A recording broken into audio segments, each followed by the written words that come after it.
Hey everyone, Coach Mike here, and welcome back to another episode of the Language of Leadership podcast. I'm joined today by Mark Watson, the Executive Vice President and COO for the BUNN Corporation. Mark is currently in Springfield, Illinois in the USA. Mark, thanks so much for joining us today. Mike, thanks so much for having me. I'm looking forward to sharing my stories with you. Mark, your book, which we had a chance to read before the recording here, is all about joy and leadership. We're going to get into that a little bit later in the show. But before we do, can you share with us a little bit about your journey and how you arrived at where you are today? Yes, Mike, it's been a fun journey, and I don't say that as in like everything was just rainbows and unicorns, but I started this journey like 40 years ago, and I started in a small manufacturing facility, and I just worked my way up, and I just loved every step of that process. I didn't always enjoy it in the beginning. I may think, well, I'll be glad when I get to the next level, but I had several good mentors in my life that worked with me and guided me, and luckily I had the forethought and the wisdom to at least listen to them. And then I would look back, and I would always look back and say, wow, that was a really cool experience. I would find myself in different countries even. I've worked in 2 different countries besides the U.S., multiple countries. I've lived in 2 different countries besides the U.S. And so all those have just culminated over the years. And then I realized at this juncture of my life, I've kind of reached the top of at least my career with, I'm working for a private company called BUNN, and I'm the COO, and so, you know, it's just been a really cool experience to finally look back and say, you know, this has been quite a journey, and I see that so many things that I learned along the way that I can share with others, and I believe even help them in their journey and create joy in their life. And so that's kind of been my purpose with the whole book, and that's the stories that are in there that we'll talk about later as we go through it. Thanks, Mark. Maybe we can start with getting to know you a little bit better. Who were some of the role models that you had early in your life, and who instilled in you the concept and the idea that you could be a leader? That's, you know, I think probably early in life, it was like most young adults or even kids. You know, my first role models were probably sports figures, and or maybe somebody just popular on TV or just in the media or whatever. And so those were the beginnings. But it really hit home to me when I think I started work, and I was given responsibilities. In the very beginning, I was just a kid, and I was working with a man in my book I refer to as Mr. Meadows, and he would pick me up 2 days a week. He'd let me work just 10 or 15 hours a week, and he would pick me up at my house, and we'd go do yard work. I'd rake leaves, I would trim the hedges or pick up the cords after the trimming, and just hot manual labor in the summer, you know, in school, in between school. And at first that was really kind of cool because I had one of those big boy jobs, and I really like having the job of an adult. But then as we grew, I worked with another young guy about my age. He would leave us to do things and left us responsible for things. And it was up to us to get it done and to do a good job. And, you know, I think giving little bits of responsibility early in my life made me realize that someone believed in me and that I could be trusted to deliver the product and deliver the agreed upon service. And it made me grow. It gave me confidence as a young leader, as a young adult. And I just built on that over the years. Later went into a grocery store. I worked in a grocery store just as a bagging groceries, stocking shelves. And then I was asked if I'd be a night manager. And I was 16. And I was thinking, this guy's got to be crazy giving 16-year-olds the keys to a grocery store. And there were several of us, but I learned responsibility. He taught life lessons. We were only there for a few hours, you know, without what I call full adult supervision. But and so just added responsibilities, added challenges, small but acceptable. And I learned people believed in me, and they depended on me, and they trusted me. And so I really liked that. And as that was given to me, I just expanded on it. And I really think that made me grow. And when you had others believe in you and put trust in you, was there ever a time that you let them down and then you learned from that? Or was it just up and to the right, perfect leadership from day one? Oh, I definitely had some failures in that. And I think never miss a good failure. As one of my bosses used to tell me, never waste a crisis, right? Learn from it. So one of the things I did early in my grocery store days, I'm a very fast person. I talk fast. I move fast. I like to get things done. I like the fast life. So I was always wanting to get out of the store quickly, close up the store quickly, go home, do my homework. And so I had all these efficiency techniques. Will you guys take care of the registers? You guys go lock all the doors. And so one time after work, everybody was wanting to go home. And so I'm kind of yielding to the pressure. So I said, okay, everyone can leave except me and the assistant manager. We'll lock up. So we did that rather hurriedly. And I got home, and after a couple hours, I'm doing my homework, and I fall asleep. And I wake up at 2 o'clock in the morning and realize I left all the cash in the registers open in the stores. And this is all a glass front store, so you can just walk by and see all the registers open. And so first I woke my mother up, and I said, I've got to go back to the store. I've left all the cash out. I didn't put it in the safe. I called the police because we had alarms in the store, and I had to disarm it, and it would send signals if I did all that. So they met me at the store, and they helped me finish locking up, putting the cash away. And I thought for sure that I would be fired. So I went in the next day, and I told my boss, the owner, that I said, I guess you heard what happened. He goes, well, why don't you tell me what happened? So I told him. He smiled real big, kind of laughed, and he said, well, Mark, what I really admire is that you owned up to your mistake, and you learned from it. And he got a good laugh, and I continued working there. So I just learned there's a value in owning up to a mistake when you make it and learning from it. So I didn't let that efficiency technique interfere with my job anymore. So I did a much better job from that point forward. So that's a mistake well learned, I guess. It sounds as though that you've had the opportunity to make some mistakes, learn from it, and obviously being wildly successful implementing those mistakes into leadership lessons over the course of your career, from manager of a grocery store to now leader in a large multinational company. I'm sure that journey couldn't have been straight either. Looking back on your journey now, what is some advice that you would give to your 16-year-old self as the manager of the grocery store? Or in other words, what advice might you give to a young adult today beginning their career? Well, I think I would purposely seek out a mentor. I think I did not do that purposefully. I had a couple of men, good friends of my family and my life, that they sought me out, and they worked with me, and they guided me, not in a forceful way. I don't mean they were like watching over me like a parent, but they offered their shoulder to me, their advice.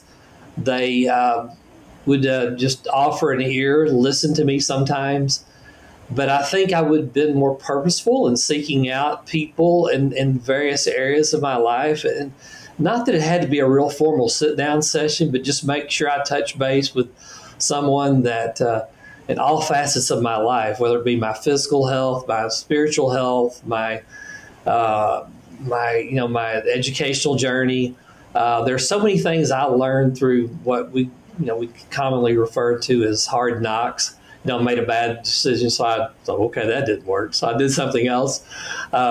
So I think I would have done less of that had I sought out some good mentors and sought advice. And I did not do that. Got it. So if I hear that right, to conscientiously, proactively seek out mentors earlier on in your journey. Is that right? Exactly right. I know one of those figures or mentors, management figures in your life was someone by the name of Big Red. And you write about Big Red in the book, and Big Red had a very specific way of handling tough conversations, if I remember. Yeah. Maybe you can share with us a little bit about what you learned from Big Red, and also how do you handle tough conversations with your teams? Yeah, that's a great. I'm glad you asked that. Big Red was one of my first executive managers as I started rising through the ranks, and so I'm a young guy, right? I'm 30 years old, maybe 28. I don't know. Maybe I think I was probably 28 years old, and so my knowledge of the business was far exceeding my wisdom of the business, and so he was so good about letting me grow and letting me be successful. But when I made a mistake, he did not punish me, or he didn't make me feel bad at a personal level. He would take me aside, and the story I write about in the book is that back in those days, his company car was a big station wagon. I don't know why he had a station wagon, but he had a station wagon. Most people don't even know what a station wagon is today, but anyway, he would invite me to ride home with him in the station wagon. I carpooled with some guys. And Big Red was the reason we called him Big Red. He was about over 6 feet tall, 6'4", big guy, 250 pounds, fire red hair, not like me without hair, but he had fire engine red hair, and but just a lovable guy. And he would go through, and you get in his car, and he always played country music. It was loud. He would turn it down a little bit, but you would still talk over the country music. And I didn't know any country music, so you can imagine how awkward that was for me. But he would start with Mark, here's some things you really do really good, and he would brag on me. He'd get my attention by bragging on me. And he'd say, you do all this really well, but then he would drift off into the one thing that I needed to improve on that would increase my effectiveness as a leader. And the first time he did that, at first I didn't know if I was hurt by it or if I was being helped. It was a little confusing, but I got out of that car feeling better about myself. But I knew one or two things I was not going to do anymore. And so I've always taken that practice with my own team. And I don't sugarcoat the problem. If it's a problem, we're going to address it head on. I might say, Mike, you do such a great job in your role, and here's some few key things that I would even focus on that you do exceptionally well. But then we would focus on the issue, not the person, the issue. He'd focus on that issue with me. In my case, a lot of times I was very brash. I would want to hurry up and solve the problem, and I did not use a collaborative approach. And I would talk over my team sometimes and just wasn't empathetic enough. And so he kind of took some of those rough edges off of me. And so I would be a better listener. I would be thoughtful first and before I attack the problem. And I learned to do that with my own team. Even today, as you can imagine, being the COO of a company, all I do is problems. I don't come in here every day and they say, hey, Mark, all this is going right. I handle one problem after another. And so when I do that today, and most of them deal with, people, because I have a lot of people. And so we focus on the issue, the thing that we're trying to improve, or maybe the behavior we're trying to change. But I don't want to attack that person personally. They're a human being. They're a good person. They're trying. And so we want to focus that energy not on what not to do, but on what to do. And that's the thing I learned from Big Red. It sounds as though that's been a very formative lesson in your journey, in your philosophy of management and leadership. And you even think about it today in your role leading a large organization. It ties into a quotation from Stephen Covey that you write about in the book. And let me just read the quotation here because I think it's suitable for this moment. It's, treat a man as he is, and he will remain as he is. Treat a man as he can and should be, and he will become as he can and should be. And certainly for this quotation, we're saying he, she, they, whoever this person is. Can you talk for a moment about what this quotation means to you and why you selected it to be in the book? Yes. Early on, when I was a kid, I grew up very blue collar. I would even say poor. So my family didn't have a lot. And I did not know that because I had a great family. I mean, I didn't really realize I was without a lot of wealth. But my first team that I played on, I was asked by my mother. My dad worked, it seemed like, all the time. And my mother said, "Hey, would you like to play Little League Baseball?" And I was like, "Yeah, I didn't even own a glove." And so they no doubt saved money, bought me a glove. I was left-handed, so I have two older brothers, but they're right-handed. So I'd always use their right-handed glove, and I'd put it on the wrong hand so I could throw with my left hand. And so I actually got a glove that fit. And I go to my first practice and tryouts and everything. And so we finally, to the point, we're getting uniforms. And so we were announced to line up, and they called us out by name to get in order. And my last name being Watson, I thought it was an alphabetical order lineup.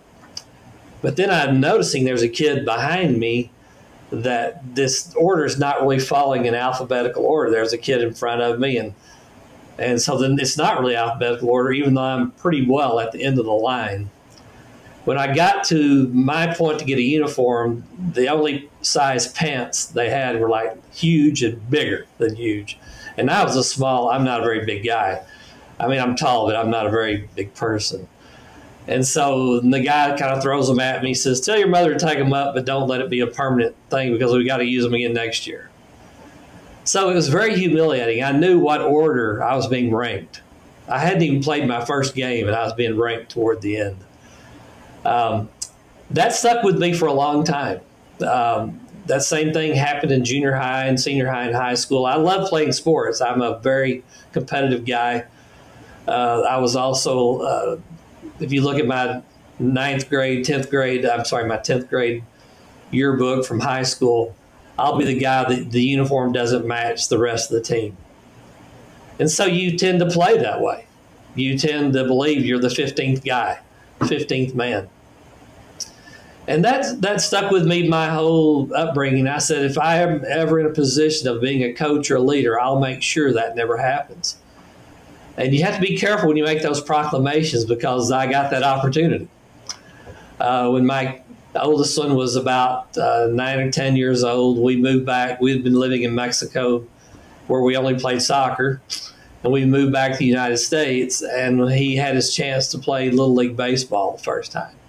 And so I got asked by some of the members of the community, "Hey, why don't you coach a team?" And I'm like, I don't want to coach a team. I'll help out. So because they said they were short, I finally agreed to be the coach. And they said, "Don't worry, we'll draft for you." I didn't know any of the kids. We just moved to town. And so they drafted my team for me, and my son was on my team. So the first day of practice, they said, "You'll always be guaranteed you'll be given a good pitcher and you'll be given a catcher. And the rest of the team you have to kind of develop." So the first day I said, "Okay, who's been a pitcher before?" No hands come up. Not one kid raised their hand. I thought, okay, well, we'll teach a kid to throw. Who's been a catcher before, I asked. And no kid raised their hand. No child raised their hand. I'm thinking, wow. So I got drafted for me by my local friends. And so anyway, to make a long story short, we did not have a very good team. But one thing we did have is that everybody had a matching outfit. I had a very poor team. That was another thing that became real apparent about my team. My kids a lot of them were one-parent families or from a very poor family. So luckily, I had already achieved a level of success in my life that I could afford to help out. So I made sure every kid had a matching uniform. Every kid had cleats. Every kid had a glove. And every kid had baseballs to take home. And so at the end of every game, just at random, and they knew it was random because I would just like pull names out of a hat. I'd say, "Mike, it's your turn. You're to come up to the front. You'd had a great game, and we're going to give you the game ball." It wasn't really a game ball, but it was a baseball. And the kids loved it. They would clap for each other, and they would just it was, and everybody felt equal. Everybody, but the kids knew who was better, but they also shared the joy of playing with Mike, playing with Mark, no matter how good we were. And we brought everybody's level of play up. The fun story about that whole story is the very last game that we were going to have, we were not going to make the playoffs. We had only won maybe 3 games. That's all we'd won all year long. But we were playing a team that was playing for first place. They had to beat us, and they were going to be first place. We beat them the last game. Our ragtag group of guys that were regular, ordinary guys that I was given, we won that game. And the kids, you would have thought we had won the pennant. The kids were just ecstatic, and so that's what leadership does. A good leader empowers their team. When they get done with a meeting with a good leader, they're empowered. They're stronger. You've given them energy. You've given them the confidence to go farther than they thought they could go. You've given them the direction, the tools. We've all had leaders that are just life draining, right? You go into a meeting, when you get out, you're dragging your feet, you're shuffling your feet. You're thinking, oh my goodness, this was an awful experience. And so you have to pick your own self up to do that. And that will happen in your career. I promise you that will happen. But the good leader, when you're done, you may have gotten a disciplinary action, you may have got some correction, you may have gotten some further skills training, but when you're done, you leave there pumped. You think, this guy believes in me, he knows I can do it, and he expects that of me. And so that's what I learned from being a coach. I didn't learn that in business school. I learned that from being coached and also being a coach. And I saw my team flourish from last place to a team that knocked another team out of the pennant race. And it was just a wonderful experience. And I try to use that still today. And I hope I fail. I still fail. There's times when I get done, I think to myself, I really didn't leave my team in a good spot. I usually go back and make amends when I do that. But that rarely happens anymore. I'm on a different trajectory than that today. Creating an environment where your team feels energized, excited. Maybe it's been said they feel like they can run through a wall after they meet with you. That energizing and enlivening experience is certainly something you write about. On the point of the 15th man in baseball, I think something else that you did that was very clever and thoughtful, as you write about in the book, was you also surrounded yourself with another coach who may have been able to connect with the team in a very positive way. Can you talk for a moment, Mark, about the importance of, as a leader, surrounding yourself with other leaders that maybe complement your abilities? Oh, that's a very good point, Mike. I'd kind of forgotten that about the story. So when I agreed to coach this team, again, I was probably about 35 at that time. And the kids think a 35-year-old, you're ancient, right? They think, oh, my goodness, he's 35. So I got this young engineer that worked for me. He was a kid himself. He was like 22 years old. And I said, hey, Phil, how would you like to help me coach? He goes, yes, I'd love to. And what I learned through that, and even today, some leaders think that we're supposed to know everything because we're the leader. Well, if you think that's going to be a big fallacy, because if you're always the smartest guy in the room, you've got the room packed with the wrong people. So today I surround myself with people that are either they relate better to the target audience that I'm working with, or they know that subject matter a lot more than I do, or they've got more experience in that subject matter. My job as a leader is to put that team together. Let's think about the NBA for a second. Everybody likes the NBA. They're all super players, right? But is the coach on the NBA, is he the best player? He is not. He's the leader. He's the guy that puts that team together and says, I want you to play this guard position. I want you to play the forward. I want you to be the point man, or you be the center, or I want you to take the ball down the court. So I tell my team a lot of times when I have to rearrange them or to do something a little different. John Gordon, in his book, The Energy Bus, I think he talks about rearranging people on the bus. So I tell them, we're not take you off the team. We're rearranging the team because the foe we're about to face is different, and I need different talent in different places. And so my job is to empower that talent and make sure that talent is deployed and energized in the right place.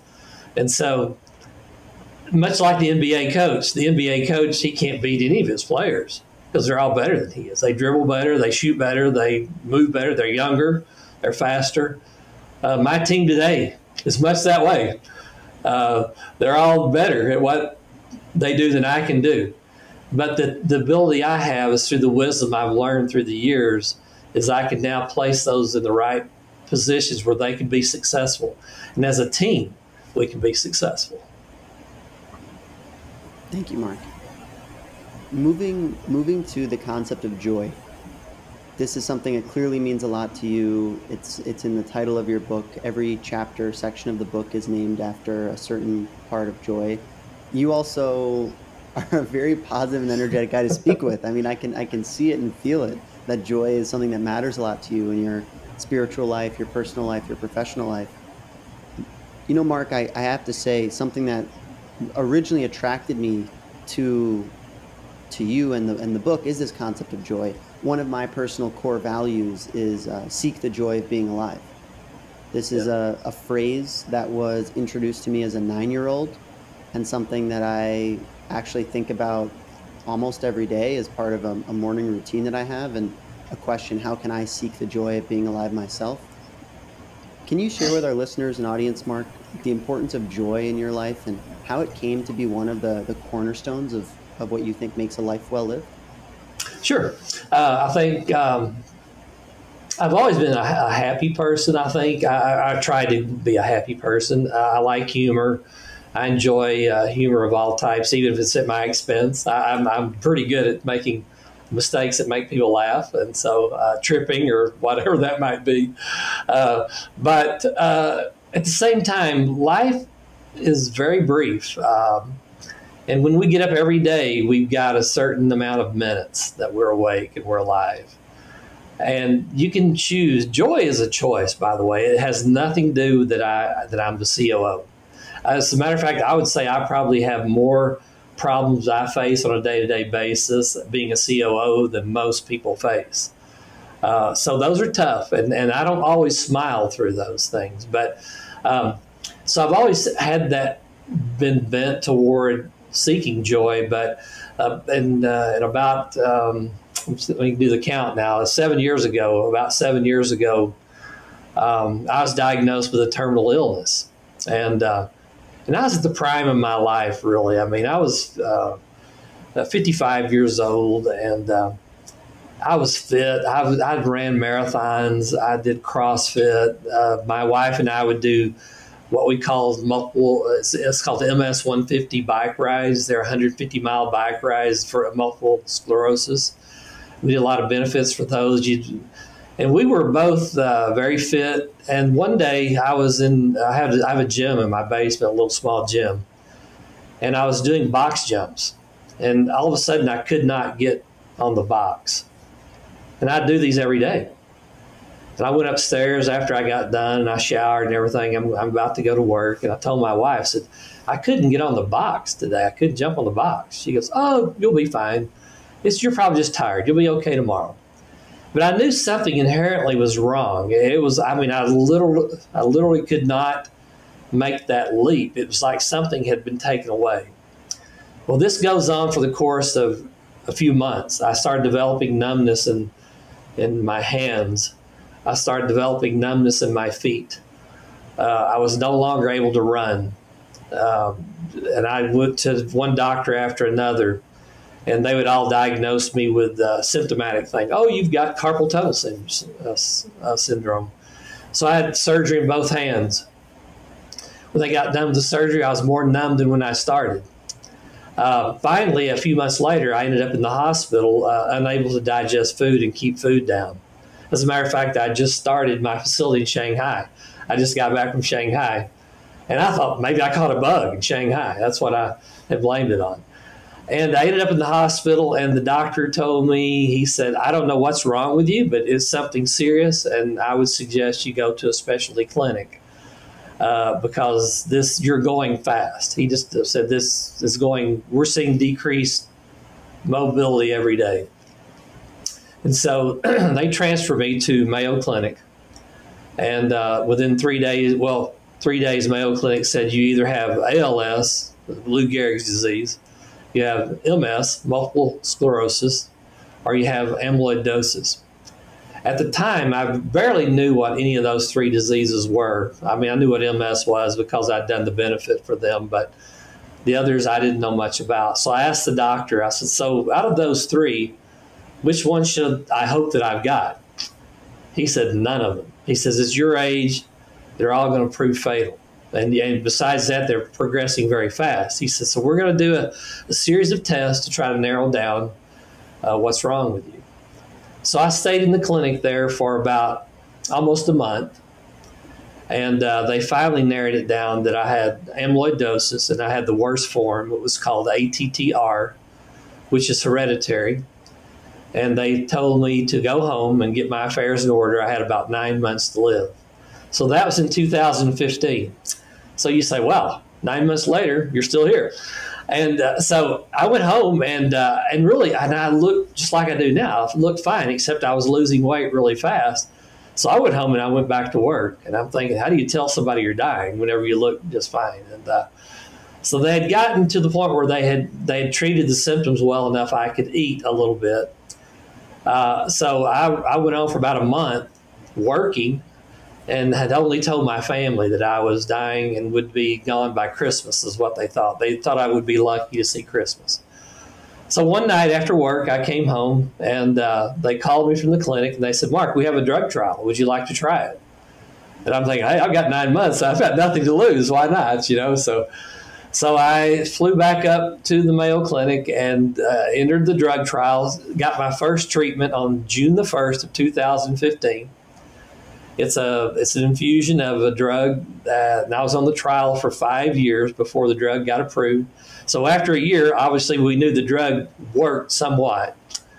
But to this day, I have no feeling from my shoulders down or my thighs down. I operate from muscle memory only. I cannot feel anything. So I have to be real careful that I don't cut myself, burn myself, or whatever. So you can take all that and you can go, woe is me, and life is bad, and look at what's happened to me. I was an athlete, now I'm not. And I learned that life was more precious than those things. That morning after I was diagnosed, I'm driving to work, and I'll never forget, I still have the photo. I was looking out the dash of my car, and I saw the most beautiful sunrise in the world. I see that sunrise every day, but it was more beautiful that day, because I didn't think I had many of those sunrises left to watch. And it's made me appreciate life so much more and the joy that we need to be giving one another. And so I made it that point forward. There's a couple other stories in the book that I won't go into unless you ask, but I learned from other celebrities out there that face similar trials. And I thought, I can do this. There's nobody guaranteed. You're not guaranteed tomorrow. So how do I want to be remembered? How do I want to experience this life? I want to experience it with joy. And no matter how hard it gets, I want to know that I've gone and I've talk about in my book, that last pitch, that I've done my best. I've pitched my heart out, that I've done the best I can do. And I want to be an inspiration to other people. And I want to give them that energy and that power and that happiness and that joy that they need to get through this life. And so I call that a gift. I have a friend of mine that calls this disease my superpower. He says, Mark, that disease changed you. I go, yes, it did. And so every day's just been more joyful since. And there's hard days. I won't deny it, that the neuropathy hurts. It's weird. You can't feel your hands, but they hurt.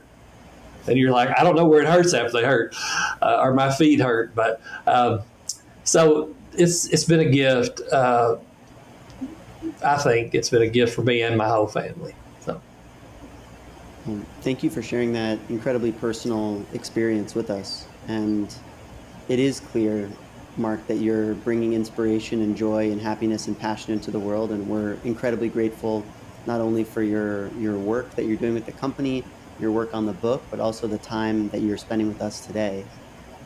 Before we go, please let us know where we can go and find out more about your work. So if anyone wants to pick up a copy of the book or learn more about you, where can they go to find more? Okay, well, I'm easy to find. You can even email me, and my email's simple. It's my full name, johnmarkwatson.com, or johnmarkwatson@gmail.com. I'm sorry. That's my email address. My website is johnmarkwatson.com.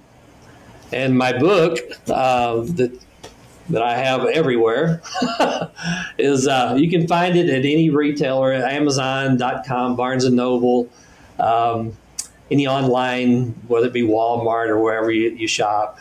It can be easily purchased. And if you have any issues with that, you can always send me an email. I'd love to correspond with anyone. I correspond with anyone that emails me. I take time every week I answer literally hundreds of emails. And because I believe in the mission. I believe in the mission of being joyful. COVID made me see that so much. And so I want to propel people's joy and let them understand how they find joy. So the best way to, again, find me is johnmarkwatson.com. And you can contact me through my website there, or just send me an email at johnmarkwatson.com or johnmarkwatson@gmail.com. So Thank pretty you, easy. Well, final question for me, because you've already kindly shared the question I was going to ask, which is what do you hope your legacy to be? But maybe one final question is, what is one action that a listener or a viewer could take tomorrow to conscientiously make their life more about joy? Is it to stop and take a moment to appreciate the sunrise? Is it to express gratitude to a loved one or family member? Maybe you could just share with us one action that you would recommend and say, yes, this helps us realize our joy. Well, I'll do two things. I want you to do an experiment. So first thing in the morning, the first person that you see, give them some joy. Compliment them or just say a kind word and watch their face. Don't just do it flippantly. Really look at them and say, like, Mike, hey, it's really good to see you today. Thanks. And pick out something unique about that person you're going to compliment. So they know it's not just, hey, how are you doing? It's something special. So that's the first thing. Just try that. Just see what happens. And then tomorrow night, when you go home, I do this. I just happen to have these. I buy these little journal pads. They're just little cheap pads that you can get anywhere. There's nothing special about them, but whoops, that one's been written in. But anyway, and so what I do every day, at the end of the day, I make myself some notes of things that impacted my life or something I want to remember.